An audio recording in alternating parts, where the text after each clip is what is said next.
ভারতে অবৈধ অনুপ্রবেশের অভিযোগে বিভিন্ন মেয়াদে কারাভোগ শেষে বিশেষ ট্রাভেল পারমিটের মাধ্যমে দেশে ফিরেছেন ৫০ বাংলাদেশি নাগরিক। রোববার রাত ৯টার দিকে ভারতের পেট্রাপোল সীমান্ত দিয়ে বেনাপোল ইমিগ্রেশন পুলিশের কাছে তাদের হস্তান্তর করা হয়।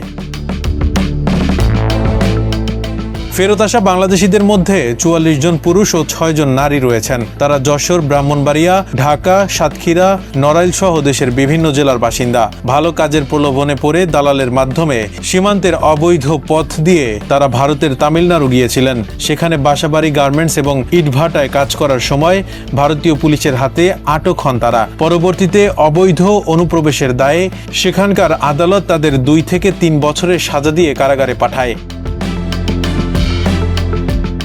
কারাভোগ শেষে ভারতের একটি বেসরকারি মানবাধিকার সংস্থা তাদের দায়িত্ব নিয়ে শেল্টার হোমে রাখেন। পরে উভয় দেশের দূতাবাসের সহযোগিতায় এবং ভারত সরকারের বিশেষ ট্রাভেল পারমিটের মাধ্যমে তাদের দেশে ফিরিয়ে আনা হয়। জানা গেছে, তামিলনাড়ুর বিভিন্ন এলাকা থেকে আটক এসব বাংলাদেশি নাগরিককে সালেম জেলার আট্টুর মহকুমা কমপ্লেক্সের একটি বিশেষ শিবিরে রাখা হয়েছিল। নাগরিকত্ব যাচাই ও আইনি প্রক্রিয়া সম্পন্ন হওয়ার পর তাদের প্রত্যাবাসনের নির্দেশ জারি করা হয়। গত ৩ জুলাই কড়া নিরাপত্তার মধ্যে বিশেষ পুলিশ ভ্যানে করে তাদের তিরুচিরাপল্লী রেল স্টেশনে নেওয়া হয় এবং সেখান থেকে ট্রেনে করে পশ্চিমবঙ্গে আনা হয়।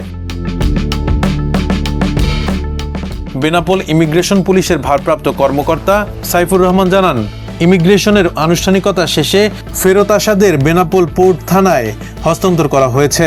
সংস্থাটির পক্ষ থেকে জানানো হয়েছে, ফেরত আসাদের যশোরস্থ শেল্টার হোমে রাখার পর আইনি প্রক্রিয়া মেনে নিজ নিজ পরিবারের কাছে হস্তান্তর করা হবে।